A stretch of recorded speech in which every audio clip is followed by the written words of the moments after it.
Estamos de volta e agora vamos falar sobre saúde mental no agronegócio. Quem está comigo para essa prosa é a psicóloga, doutora Ariana Fidelis. Bora prosear, doutora? Seja bem-vinda. Bora prosear, Rayane. Muito obrigada. É uma satisfação estar com você aqui novamente. Bom, doutora, para a gente começar esse papo de uma forma assim bem dinâmica, saúde mental no agronegócio é comum ou ainda é tabu?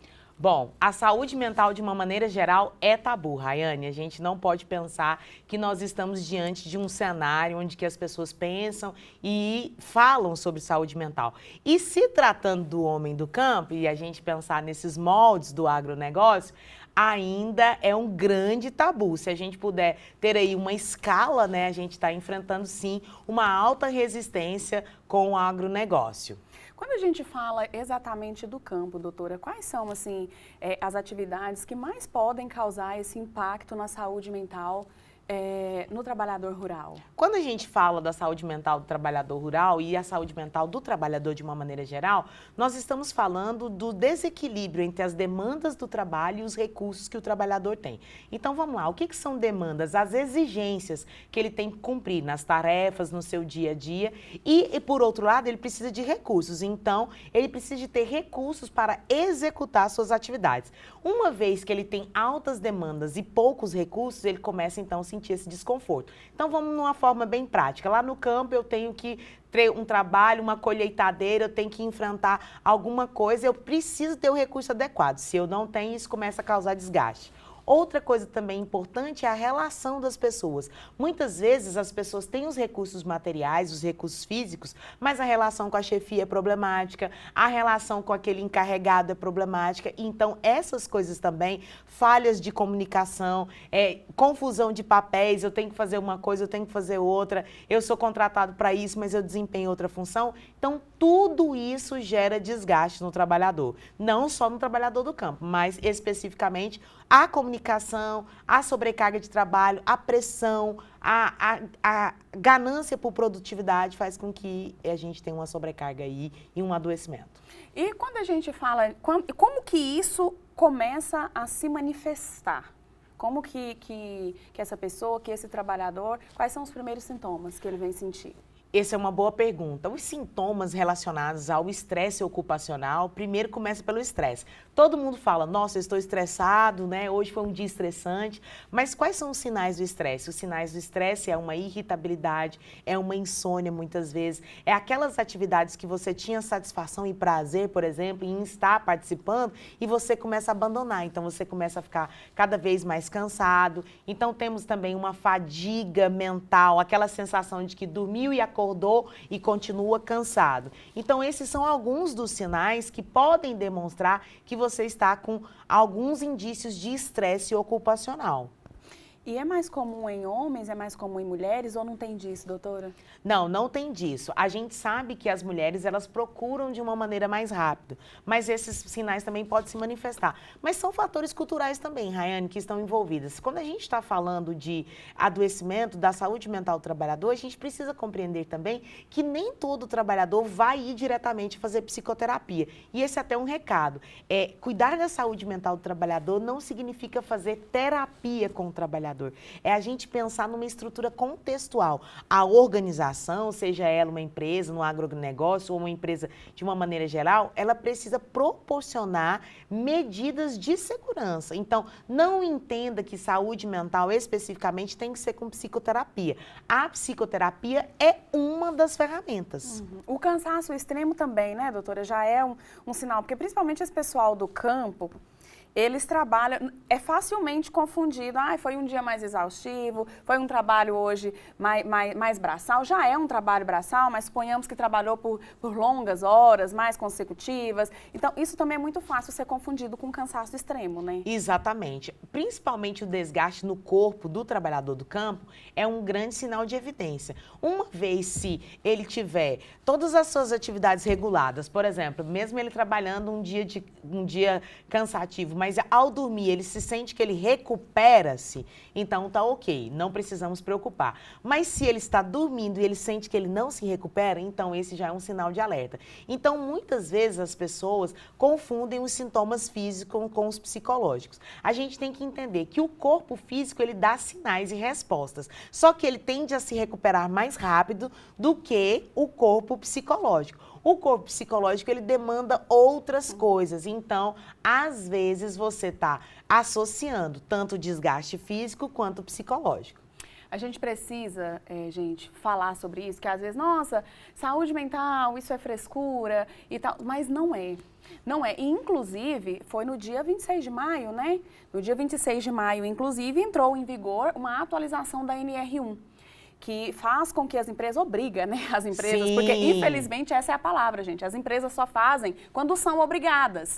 E a atualização dessa norma exige que as empresas olhem com mais carinho, com mais cuidado para a saúde psicossocial. E isso inclui, inclusive, as empresas agropecuárias, as empresas da área rural. O que muda, doutora? Isso é uma evolução? Isso é uma evolução, é um avanço. E o que muda? Muda a forma de enxergar o trabalhador.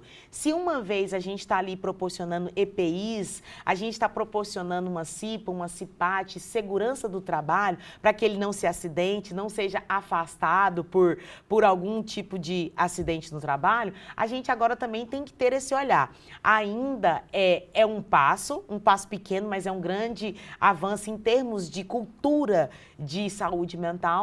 O que muda é que a empresa agora, para além do olhar físico, da iluminação correta, do uso do EPI, ela também tem que traçar o risco psicossocial do trabalho. O que são os riscos psicossociais? Essa dinâmica laboral do dia a dia em que o trabalhador tem as suas relações na execução das suas tarefas e também as suas relações com o contexto de trabalho. Então, são fatores fora da organização, dentro da organização e dentro do indivíduo que podem causar esse sofrimento e esse adoecimento. Então, para cada função, a gente precisa ter o risco detalhado, porque todo o trabalho, Rayane, mesmo você fazendo com prazer, ele tem um desgaste. Então, é disso que a gente está falando. A NR01, ela vem prevenir os desgastes do trabalho. A gente não vai eliminar os desgastes, mas ela vem com uma prevenção. E é importante a gente falar também, doutora, a gente puxar o gancho aqui, quando a gente fala do pequeno produtor, do pequeno empresário, quando a gente se trata do eu keep, eu presa. Sim, sim. Como que fica? Pois é. Então, essa é uma norma regulamentadora que avança, né, que vai sobre todas as empresas que têm um contrato CLT. A gente sabe aí muito dessa equipe, né, dos empreendedores, dos autônomos, das pessoas, dos indivíduos que estão aí, né, bravamente, tantos brasileiros que buscam aí esse progresso. E a gente sabe que isso, de fato, é uma realidade.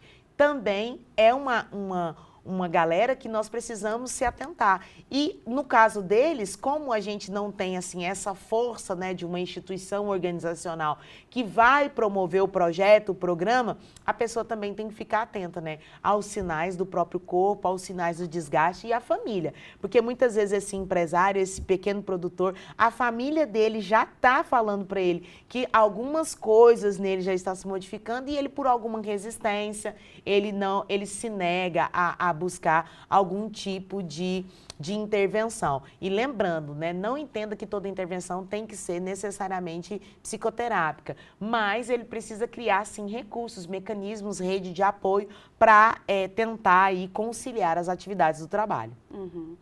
E outra coisa que eu acho importante também, que eu gostaria até de te perguntar como que é, você que está na área, você que atua na área, esse assunto de saúde mental, quando a gente fala especificamente do agronegócio, já é comum, já é uma cultura ou é algo novo? Não, é algo novo, é algo ainda que precisa ser desbravado, né? Talvez as grandes empresas que atuam no campo, eles já se atentaram para esse fenômeno, já possuem ali os seus RHs, né? Alguns têm sim ou não, outros não, os psicólogos organizacionais, mas isso ainda é novo. É um terreno que a gente ainda precisa desbravar, é um terreno que a gente precisa falar, olha, nós precisamos cuidar das pessoas e não entenda que cuidado com as pessoas significa ter uma salinha, né? Porque a gente sabe que isso é uma barreira. Então, cuidar das pessoas é proporcionar propostas alternativas, flexibilidade no trabalho, avaliar questões contextuais para além da execução da tarefa. Então, a organização de trabalho, ela envolve tudo isso, é coisas para além da execução da tarefa. Não é equipar de ferramentas modernas, mas é compreender para além daquilo, o quanto que esse trabalho está impactando no meu dia a dia. Então, por exemplo, eu entro numa jornada, a extensão da minha jornada impacta na minha saúde mental. A forma com que eu estou lidando com o meu salário, com a minha renda, impacta na minha saúde mental. Se eu estou pegando um excesso de diárias, eu estou pegando por quê? Porque questões contextuais de trabalho, endividamento do brasileiro, faz com que ele sempre fique se expondo a maior carga de trabalho. Então, esses fatores, o empregador, a empresa, o dono aí do agronegócio, ele precisa ficar atento. Então, o que nós vamos fazer? Outra fuga muito comum, né, como quando a gente trata de homem, é o alcoolismo, né? A gente sabe que um dos escapes é usar, né, o abuso de substâncias alcoólicas, e isso também é um sinal. Então, além disso, quais são os programas de atenção à saúde, né? Será que a gente está ali falando de uma campanha para uso, né, excessivo do álcool, tabagismo e tantas outras coisas? Então, é fornecer para o trabalhador mecanismo para que ele possa se cuidar e se autoavaliar constantemente. Porque além da empresa, é importante que o trabalhador também consiga lidar com esses riscos emocionais, né? Porque como a gente falou aqui no início da nossa prosa, é um tabu, então as pessoas tendem a não aceitar, achar que é frescura, até por vergonha, né, doutora? Exatamente. E também pensar que, por um lado, essa cultura de fortalecimento dos relacionamentos, eu sou uma entusiasta desse assunto, no sentido que eu acredito que a força dos pares, dos relacionamentos, fazem muito sentido e significado para as pessoas. Então, a gente tem que voltar com aquelas velhas práticas das comunidades, de estar envolvido com as nossas famílias, de ter aquele prazer daquele almoço, né, lá na sede, na chácara, promover essas situações para que as pessoas tenham a oportunidade de compartilhar, socializar. Isso também foi muito perdido depois da pandemia. Então, a gente precisa fazer esse retorno. A coletividade também traz um fortalecimento psicológico muito grande para as pessoas. Esse debate de saúde mental também, gente, vem sendo ampliado, vem ganhando espaço também em outros locais. Inclusive, doutora, você está envolvida em um fórum que vai acontecer essa semana, né? Que vai discutir saúde mental, políticas públicas e direitos humanos. Qual que é a importância desse tipo de evento? Rayane, esse tipo de evento, estar aqui com você, sempre é a possibilidade de informar a população a necessidade desses autocuidados, né? A psicologia é uma ciência que ela tem aí galgado espaços, as pessoas ainda têm muito preconceito, e nesse fórum, né, que a Associação dos Psicólogos está fazendo, nós vamos ter a oportunidade de falar sobre políticas públicas que envolvem não só a psicoterapia clínica, que é a mais conhecida, mas aquela que vai atender o trabalhador do campo, o agronegócio, em falar da importância dessa NR01. Então, diferentes espaços que a psicologia pode ocupar e que muitas vezes a população não tem acesso. Então, esse momento aqui com você, o fórum, eles enriquecem para que a gente possa trazer esclarecimento para a população, dizer que existe sim alternativas e que a gente pode aí proporcionar esse bem-estar do trabalhador e dos trabalhadores de uma maneira geral. Então, o fórum, ele serve para isso, para essa discussão. Nós vamos ter lá entidades públicas e privadas e fomentar essa discussão, tanto no meio acadêmico como profissional. É aberto ao público? É só para psicólogos? Como que vai funcionar? Não, ele é aberto ao público, ele tem uma característica multidisciplinar, então vamos estar conosco advogados, procuradores, né, representantes institucionais. Ele é aberto, ele é gratuito, ele vai acontecer no auditório da Assembleia Legislativa. É só você acessar nossas redes sociais, o @apsigo.go, e fazer a sua inscrição. É muito bem-vindo e participar dessa nossa discussão, porque a comunidade fortalece, né? Muitas vezes você, como trabalhador, pensa que está sozinho, mas agora aqui a gente tem um braço para fortalecimento, né? E aquele empresário também que busca alternativas e não sabe como encontrar, vem com a gente, vamos conversar, que a gente tem aí soluções. São eventos que trazem para a gente a esperança de uma mudança concreta, né, doutora? Com certeza. Pensar no trabalhador é pensar numa pessoa, um indivíduo brasileiro que tem uma garra, que tem uma força. Eu costumo dizer que a maioria dos trabalhadores quase todos os trabalhadores brasileiros são muito dedicados e desempenham no seu total engajamento. Então, se as empresas, se as instituições, elas começarem a olhar diferente para esse trabalhador, com certeza ele pode produzir mais. Porque a gente sabe, já foi comprovado que o investimento no desenvolvimento do trabalhador, ele faz sentido e significado e ele resulta em maior produtividade, ganho e menos adoecimento. Doutora, quando a prosa é boa, a hora, ó...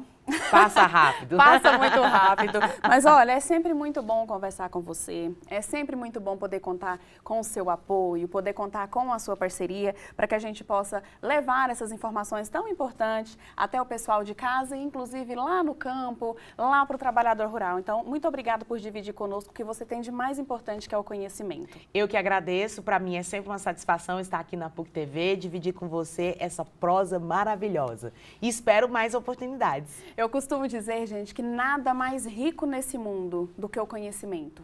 O conhecimento, o estudo. E quando a gente encontra pessoas que dividem isso com a gente, a prosa vai longe. A prosa vai longe, fica mais fácil.